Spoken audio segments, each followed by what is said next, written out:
Another week is here, and that means it is another episode of Inside the Garage here on WFRV Plus. I am your co-host, Blake Bortz, and I got the man in the other chair. He's opposite of me. He is back. It is Indy Anna Shills. Indy. Yes, sir. I'm glad to have you back, man. Good to be back for sure. Yep. There are some rough episodes. Just me in the chair. There's been some rough episodes. I'm glad you're back. It's good to be back, and it'll be nice to kind of talk about the next 5 drivers we got here. Oh yeah, I'm sure you did a great job with the other ones that unfortunately that I had to miss, but we're coming up closer to the top 10 here. We're just right outside the top 10. The drivers that matter. Yeah, the drivers that are contending and had made the playoffs. Yeah, so we're finally up to the postseason. We started with Josh Berry last week, and now we're getting to the next 5. Not really any other news in NASCAR other than what we're doing here. It's just a lot of silly season kind of stuff going around, and I mean nothing too crazy. I got nothing to really report in my extensive deep dive. I last week mentioned that lawsuit's finally over, so not much more than that. So I feel like we might as well jump right into it. Yeah, let's do it. First driver we are going to be talking about today is going to be Austin Dillon in the 3 car for Richard Childress Racing. Austin Dillon really kind of shocked everybody with his Richmond dominance yet again. Austin Dillon, 31 stage points this year, competed in all 36 events. He had 1 win, 1 top 5, 5 top 10s, 3 DNFs, 119 laps led, an average start of 20th, an average finish of 20th. So he was quite, around it. Right. I mean, they certainly brought the car to Richmond again. I mean, that was, last year you could say whatever happened with Logano and Denny Hamlin and wrecking them, but this year, it was flat-out dominance. He proved that he runs that track well, and a clutch victory, it locked him into the playoffs. Pretty much, kind of what the Richard Childress team needs is kind of just a win, just to give yourself a shot at the playoffs. They're not really the greatest team right now in terms of like horsepower and just where they're at with their car. But no, Dillon's been putting in a lot of I've seen reports that he's putting in a lot of work outside of the garage. He's taking on a more active role. Not only has he led the driver charge on track, but the 35-year-old, he's also devoting more time to the overall direction of his grandfather's Stored Championship organization. His Richmond victory, it really ensured that RCR teams have had wins in the last 4 consecutive seasons. Yeah, he really is supposed to be kind of the anchor driver. He's been there for so long, and Kyle Busch came in, and he's proven something at Richmond, and that's pretty much it. Just kind of looking at the season as a whole. Yep. You mentioned it off camera. A lot of 10ths. Those top 10s were a lot of 10ths. Yep. He had that 7th at Texas. His playoffs were 1 round. That was it. He had 23rd, 18th, 28th in the first round of the playoffs. He was cut after that. Unfortunately, it was just the playoffs. It wasn't really the tracks for him. It just didn't have any good finishes.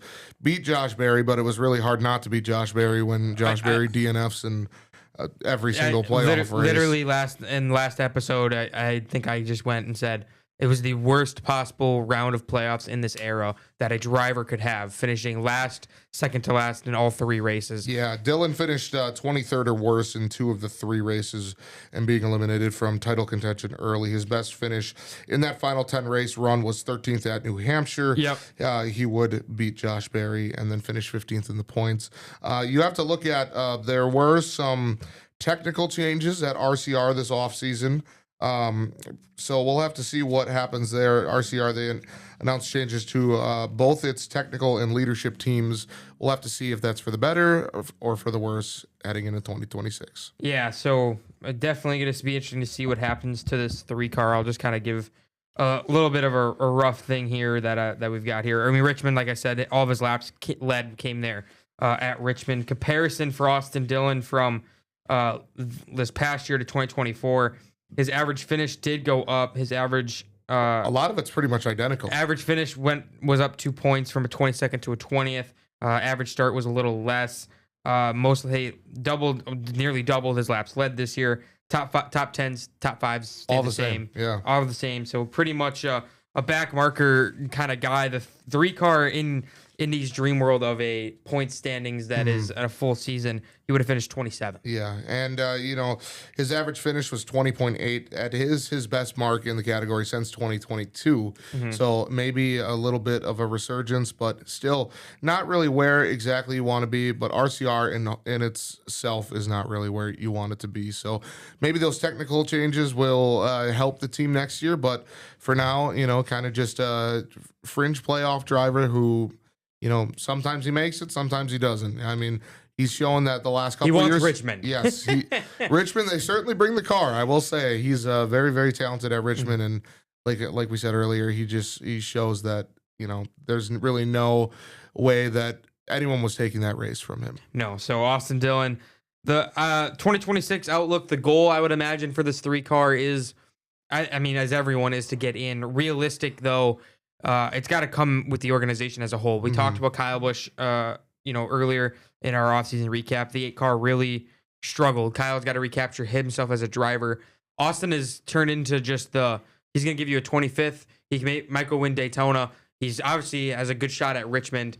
I gave him a C- this year purely off of just he won Richmond, was out in the first round. He, collected another top 20 points finish. Yeah. I mean, C-. Yeah, I have for each driver, I have a quote from their season. Okay.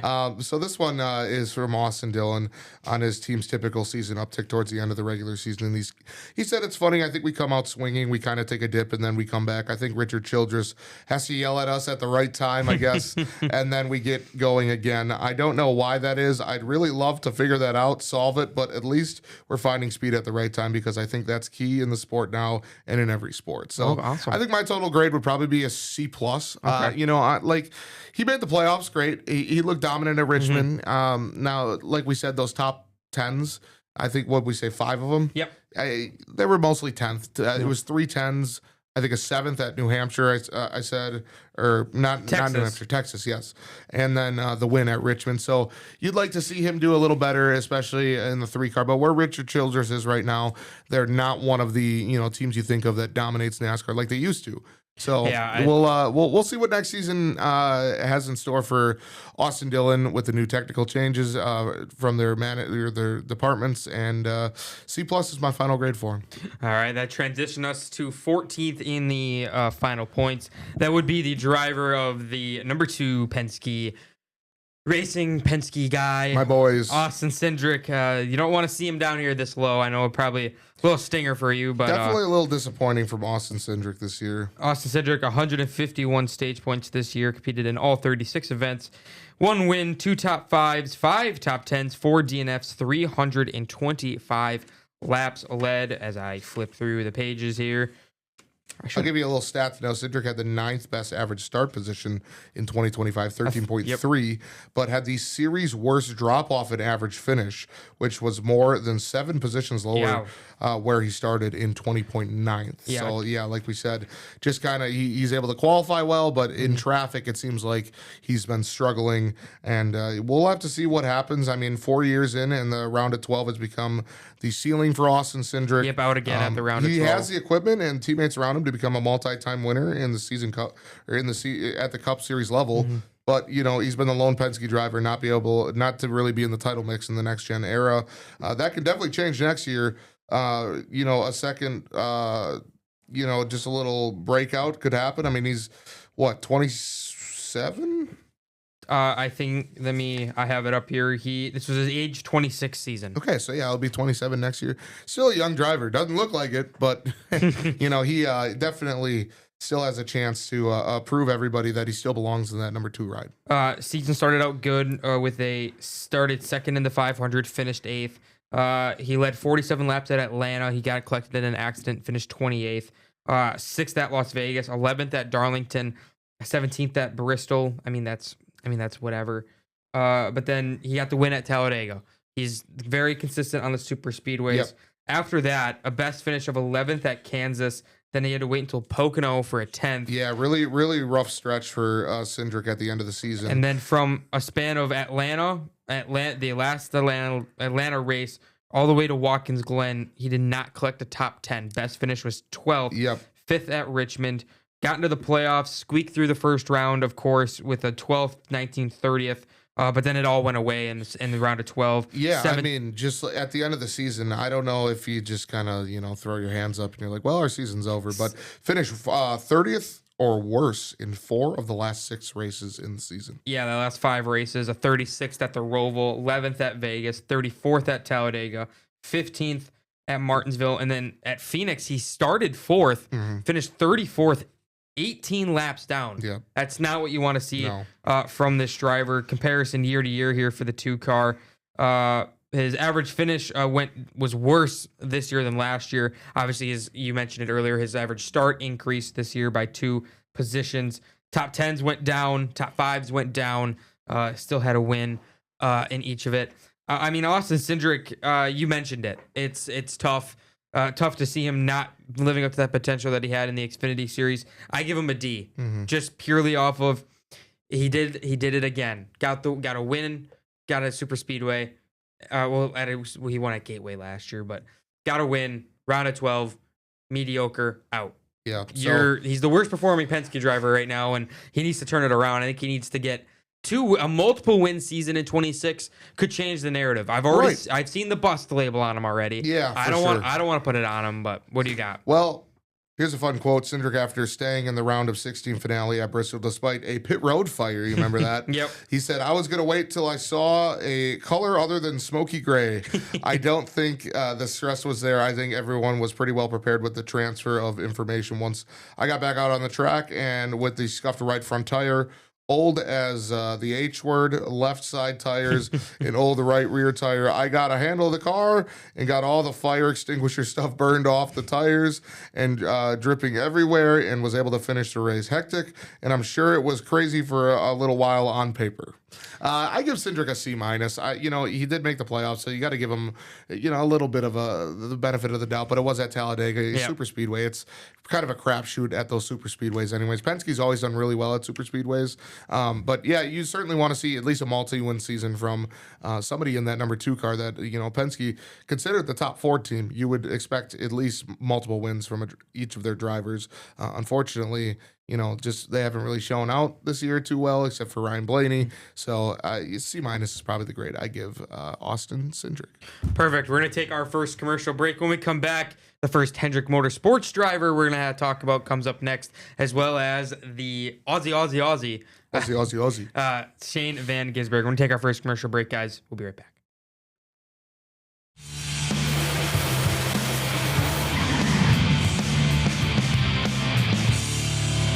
Alex Bowman continuing to drive the 48 Ally Chevy Camaro for Hendrick Motorsports, and it's another season in the books for the 48 car. 169 stage points, competed in all of the races.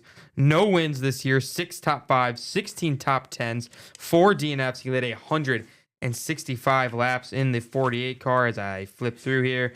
An average finish of 17.4, an average finish of 15.8. Indy, Alex Bowman, it's tough to diagnose this 48 car every year, and he's a talented driver, but do you feel like they always talk about with these big teams, do they shift their focus to 1 or 2 drivers? It felt like that way at Hendrick Motorsports this year. Yeah, he had a stellar summer. He ended up having top 10s in 5 of his first 6 races, including a runner-up at Homestead, Miami. After earning the pole during the summer months, he finished 3rd twice and added a 2nd place at Richmond, nearly beating Austin Dillon for the win. Down the final stretch, he finished 7th at Las Vegas, adding another plus result to what has historically been one of his best tracks. Bowman's average finish, though, we talked about it. It was 17.4, almost 3 spots worse in 2024, and the lowest mark of his Hendrick tenure. Additionally, his average start position was nearly 2 spots worse in 2024, dropping from 13.9 to 15.8. That's not something you want to see. You don't want to see any regression, especially from a Hendrick Motorsports, esque car. Bowman, he will return. They said a full-time campaign. He does really need a strong 2026 in order to solidify his future with the team. He's only had 2 victories since his breakout 2021 campaign. 32 years old. He's proven his ceiling's high, but he has not really been consistent as late. Yeah, no, and I mean the season started out quite in bliss for this 48 team.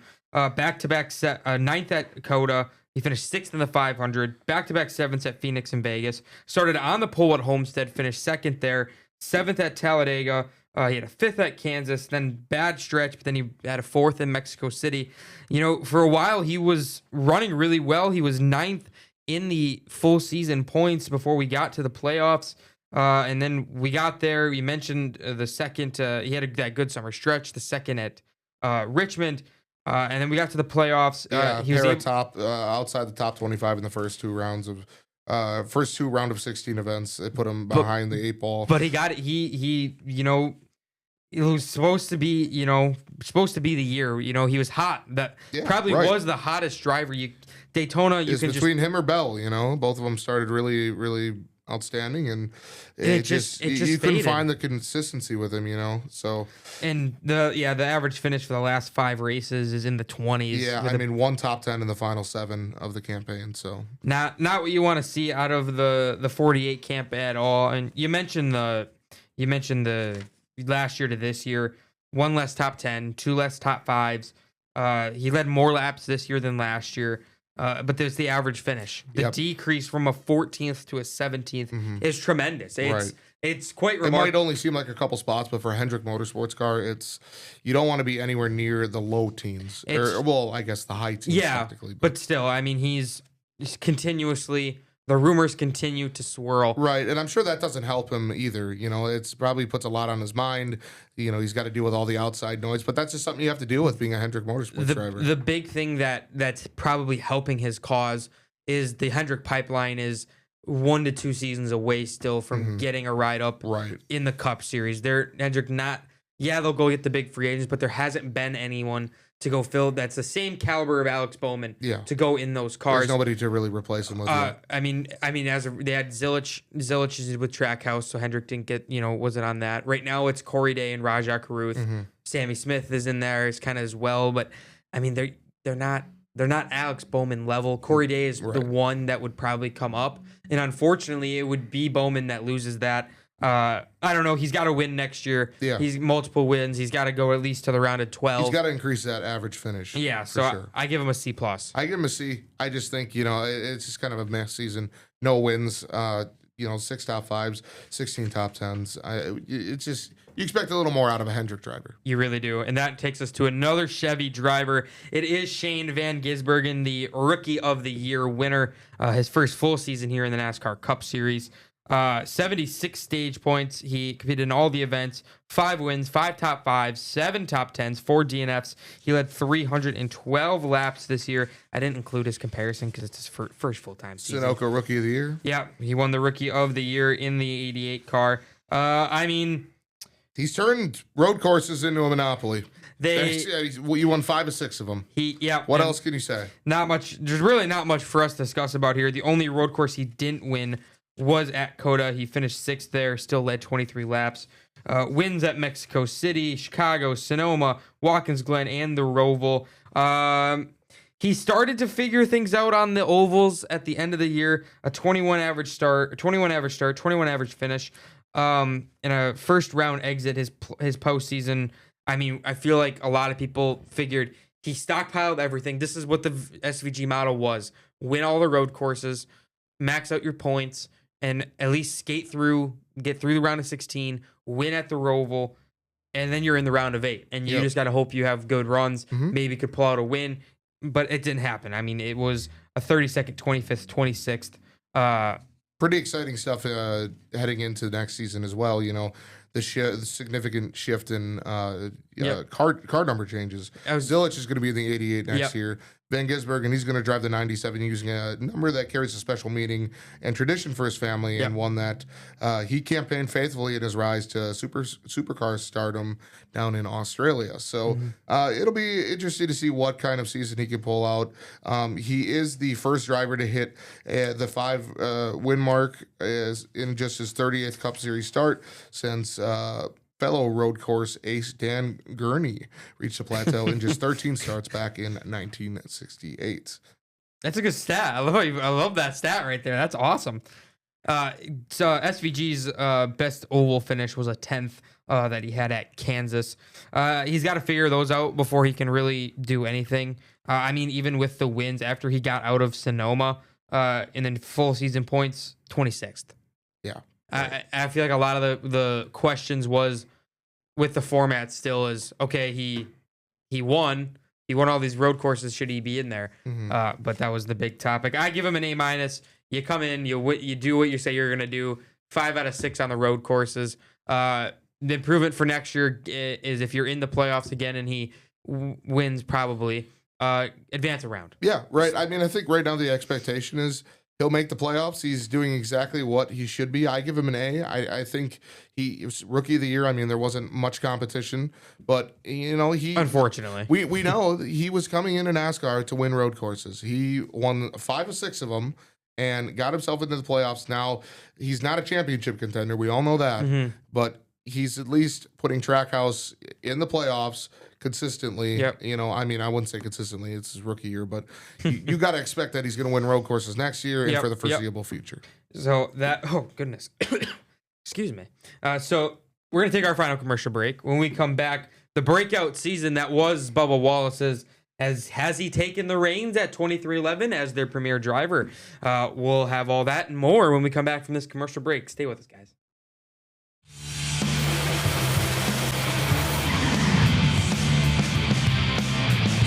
Bubba Wallace got it done at the Brickyard 400 this season. That was his only win of the year. 213 stage points. I want to say the top 5 in the season. Snapped a 100 race winless streak in the process as well. 14 top 10s, 6 top 5s, 9 DNFs, 378 laps led for the driver of the number 23 McDonald's, Chumba's Casino, Columbia, all the sponsors. That stuff. He's got them all, baby. It was a good season for this 23 team. Back-to-back thirds at Homestead and Martinsville to start the year. 6th at Nashville, 4th at Michigan. He was always up there, like I said, top 5 in stage points this year. And then he got it done at the Brickyard 400. Starting second, led 30 laps, got the win, beat Kyle Larson, who was presumed to have the better car. And then his postseason was pretty good. 6th, 8th, 34th to start it, but he advanced through. But then it was the next round that really struck him and his teammate Tyler Reddick down. The 26th at Loudon, 5th at Kansas. He needed a good run at the Roval, but I believe Joey Logano only got him by a handful of points at the Roval to get eliminated. A 4th at Talladega to end this season. Bubba Wallace's average start 15th, average finish 18th. And reading that number, Indy, when I was looking at this, that's quite shocking. With a guy who was so good at getting stage points, that he had an average finish of 18th. Yeah. So one stat, he had one notable positive and one notable negative. He led a career high 378 laps this year, but also tallied his most DNFs ever. And that's 9, just with 8 coming as a result of crashes. If he can just clean that up, I mean, he's I don't know if he's a championship 4 contender, but he's certainly put together a really great season. And if you can just get rid of those DNFs, I mean, they're bound to happen. You're going to get a couple, but 9 is a little too much for a 36 race season. Yeah, arguably probably his best season. I mean, as of today, with the way the points were accumulated and all of that. His top 10s, top 5s stayed the same. Average start lost a couple of points, a little, not much, but the average finish went down 3 positions. Bubba Wallace, I mean, I have no bad things to say about this 23 team as I flip through here. Consistently in the top 13 of the full season points. He ended up finishing 11th in the full season points. Yeah, so, I mean, he made gains at every single track this year. I mean, even the road courses. Like, Bubba's not been shy about saying he sucks at road courses. He hates them. But he's made gains at the road courses as well. Yeah, 23 car. I feel like nowhere to go but up. Obviously, disappointing way to end the season. I know I personally picked him to go to the round of 8. I give him an A- purely just off of just the way he really continued to be up there. Finished 11th. I want to say this is his highest points finish in his Cup Series career. Bubba Wallace has really turned the narrative. Now, can he keep it up next year and maybe be the number 1 driver there at 23XI? Yeah, we're gonna talk about Tyler Reddick obviously next week. But that 23 car. Yeah, first year crew chief as well.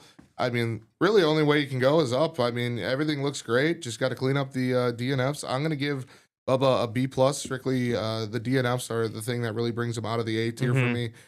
Just being able to clean that up, and you're looking at a top 10 points finish for next year. Well, there you guys go. Next week, probably going to be both of our favorite episodes here. Oh yeah. We got the next 5. That's going to be Ross Chastain, Tyler Reddick, Chase Elliott, Joey Logano, Ryan Blaney. Oh, Logano finished ahead of Elliott. By 20 points. Yes. We're gonna do something different too. For next week's episode. I'm gonna do a deeper dive on Chase Elliott, as I am a Chase Elliott fan. Indy will do a deeper dive on Joey Logano. So we'll have our own personal in-depth analysis on how both of our favorite drivers did this past season. And Ryan Blaney, can't forget about him. So. Bring Mackenzie on. Special guest. 2 more. She's gonna be, I don't know. I just watched him win. I watched him win. That's all I know. That's all I know. That's all I care about a $200 jacket. We got 2 more of these driver recap episodes. And then after that, we'll do our predictions ahead of the 2026 season, as by the time that happens, we're going to be in the new year already, and we're going to be less than 30 days until the Daytona 500. And Tell you what, it's good to be back. Oh, I'm so excited, dude. All right. That's it. You know me. I'm taking the headphones off. He's taking the headphones off. For Indiana Shills, I'm Blake Boards. Thank you guys so much for watching Inside the Garage here on WFRV Plus. If you missed Indy's interview with Natalie Decker, go to our YouTube, WFRV Local 5, to go catch that. We'll see you guys next week. Peace. Enjoy. Where's the goodbye button? I don't know. Find it. There it is. Thank you.